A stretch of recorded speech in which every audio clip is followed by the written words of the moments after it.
Hello, ഇന്നൊരു desert video ആട്ടോ. നവാബി ഷമയാണ് ഞാൻ ഉണ്ടാക്കാൻ പോകുന്നത്. നമ്മുടെ കുനാഫൻ്റെ പകരക്കാരൻ. അപ്പോൾ അതിന് വേണ്ടിയിട്ട് ഞാനൊരു പാൻ വെച്ചിട്ടുണ്ട്. അതിലേക്ക് ഗീ ചേർത്തിട്ട് നമ്മുടെ നട്ട്സ് ഒന്ന് റോസ്റ്റ് ചെയ്തെടുക്കുന്നുണ്ട് കേട്ടോ. ഇഷ്ടമുള്ള ഏത് നട്ട്സ് വേണമെങ്കിൽ യൂസ് ചെയ്യാം.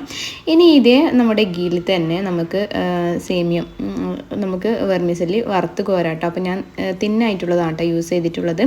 അപ്പോൾ ഒരു 250 ഗ്രാമാണ് നമ്മളത് എടുത്തിട്ടുള്ളത്. പിന്നെ ഇതിലേക്ക് ഒരു അരക്കപ്പ് പൊടിച്ച പഞ്ചസാരയും ചേർത്തിട്ടുണ്ട് കേട്ടോ. പിന്നെ ഇതിലേക്ക് ഒരു ഏലക്ക പൗഡർ ചേർത്തിട്ടുണ്ട്. പിന്നെ നമ്മൾ നേരത്തെ ഫ്രൈ ചെയ്ത് വെച്ചിട്ടുള്ള നട്ട്സും കൂടി ഇതിൽ ചേർത്ത് നല്ലപോലെ ഒന്ന് മിക്സ് ആക്കി വെക്കുന്നുണ്ട്. ഇനി ഇതിൻ്റെ ഫില്ലിങ് നമുക്ക് റെഡിയാക്കാം. നമ്മൾ കുനാഫക്കൊക്കെ ചെയ്യുന്ന പോലെ പാൽ തിളപ്പിക്കുക, അതിലേക്ക് പാൽപ്പൊടി അതുപോലെ തന്നെ കണ്ടൻസ്ഡ് മിൽക്ക് ചേർക്കാം. മധുരം ചെക്ക് ചെയ്തിട്ട് വേണമെങ്കിൽ പഞ്ചസാര ചേർക്കാം. പിന്നെ നമ്മൾ കോൺഫ്ലോർ ചേർത്തിട്ട് നല്ലപോലെ ഒന്ന് കുറുക്കിയെടുക്കാം. ഇനി നമുക്കിത് സെറ്റ് ചെയ്യാം.